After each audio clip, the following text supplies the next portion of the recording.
Les deux auteurs sont donc respectivement surnommés E pour Elohim et J pour Yahvé.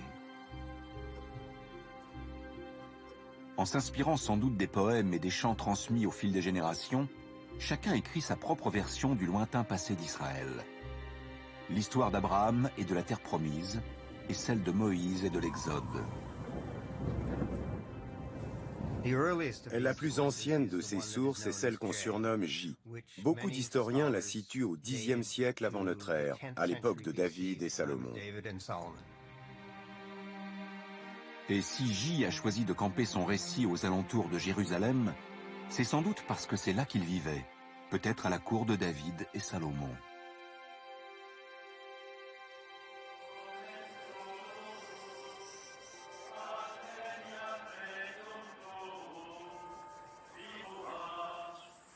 Cela fait plus d'un siècle que les archéologues cherchent les vestiges du royaume de David.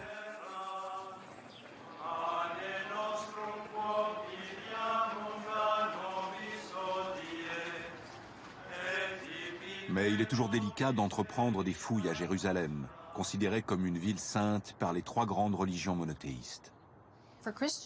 Pour les chrétiens, Jésus vient prier au temple de Jérusalem la dernière semaine de sa vie. Il est crucifié, enterré et ressuscité dans la ville de Jérusalem.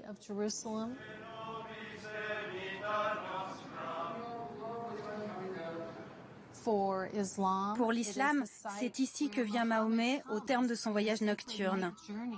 L'endroit est aujourd'hui signalé par le dôme du rocher.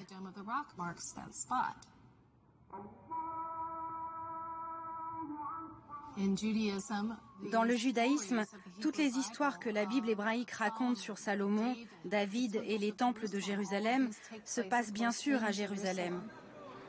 C'est donc le lieu saint par excellence, un lieu important pour les trois cultes.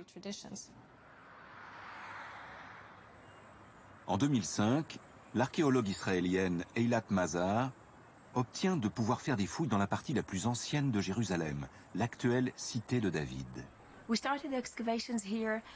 On a commencé les fouilles à cet endroit parce qu'on savait qu'il était tout à fait possible qu'on y trouve des vestiges du palais du roi David.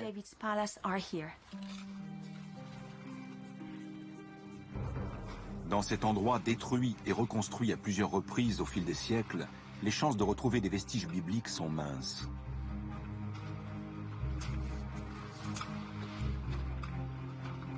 Et pourtant, on a vu apparaître de grands murs de 3 mètres d'épaisseur, 5 mètres d'épaisseur. Ils partent dans toutes les directions. D'est en ouest, ça fait 30 mètres. Et on n'a pas encore tout dégagé. De tels murs proviennent forcément d'un ouvrage massif.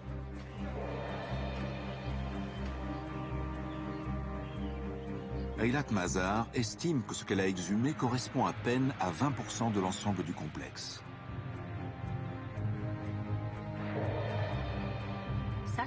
Une structure de cette taille témoigne d'une certaine centralisation et d'un vrai potentiel de construction. Ça ne peut être qu'une structure royale. Ce gigantesque complexe prouve peut-être l'existence d'un royaume. Mais s'agit-il bien du royaume de David ?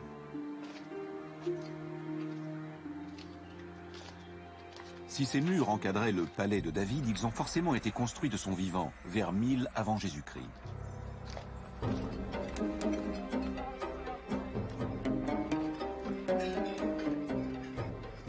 Le problème, c'est qu'on ne peut pas déterminer l'âge des pierres elles-mêmes. Les archéologues bibliques datent les ruines à partir des céramiques trouvées sur les sites.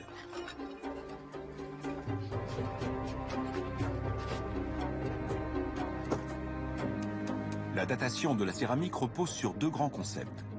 Les styles évoluent uniformément à travers les siècles, et plus on creuse profondément, plus on remonte dans le temps. Si le style céramique A provient de la strate 3, la plus profonde, il est plus ancien que le style céramique B, trouvé à la strate 2, située juste au-dessus, et ainsi de suite. En examinant les poteries exhumées sur un site bien stratifié, les chercheurs peuvent donc créer ce qu'on appelle une chronologie de référence. Mais c'est une chronologie flottante, elle ne s'appuie sur aucune date fixe.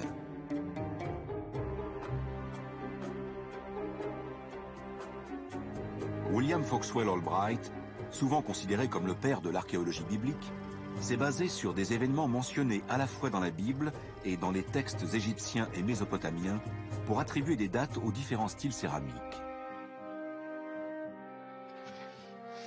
C'est cette chronologie, légèrement modifiée, qu'Eilat Mazar a utilisée pour dater son énorme structure.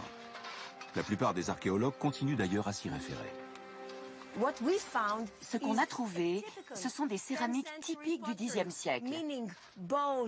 Des bols polis à la main, comme on le voit à l'intérieur. On a aussi un magnifique cruchon avec un décor noir sur fond rouge. C'est très important, parce que c'est un cruchon typique du Xe siècle. L'archéologue a-t-elle réellement découvert le palais de David? Elle énumère ses arguments. Le complexe est immense. Il est bâti en hauteur, dans la partie la plus ancienne de Jérusalem.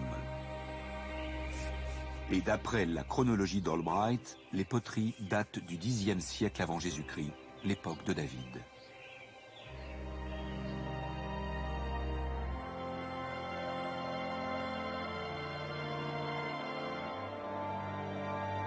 Eilat Mazar est certaine qu'il s'agit du palais de David.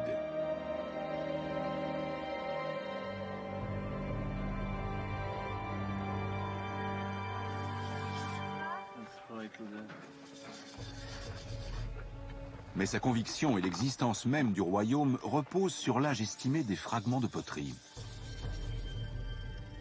Or, certains archéologues dénoncent un système de datation fondé en grande partie sur la Bible. Avant, les archéologues ne se fondaient que sur la Bible. La datation pose problème.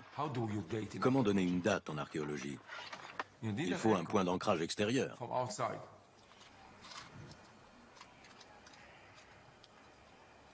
Aujourd'hui, il existe une méthode de datation plus scientifique. La datation par le radiocarbone. C'est la spécialité d'Elisabetta Boaretto, du Weizmann Institute. La première étape est sur le terrain.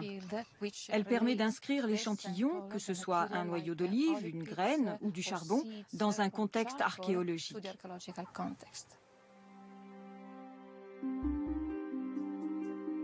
Si on retrouve un noyau d'olive au même niveau qu'un objet en céramique, on peut utiliser le carbone qu'il contient pour dater la poterie. Quand un organisme meurt, son carbone 14 radioactif se désintègre selon un schéma connu. On peut donc calculer l'âge du noyau en mesurant sa proportion de carbone 14 par rapport à celle de carbone 12 et appliquer ce résultat à la céramique.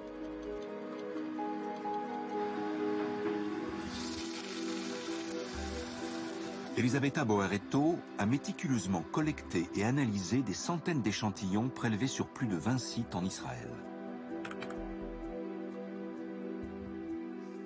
Ces recherches montrent que le style céramique qu'Albright et la plupart des archéologues associaient à l'époque de David et Salomon est postérieur d'environ 75 ans. Pour des événements aussi anciens, la différence peut sembler insignifiante. Mais si c'est vrai, le palais de David découvert par Eilat Mazar et l'abécédaire hébreu de Ron Tapi sont plus récents qu'on ne le pensait.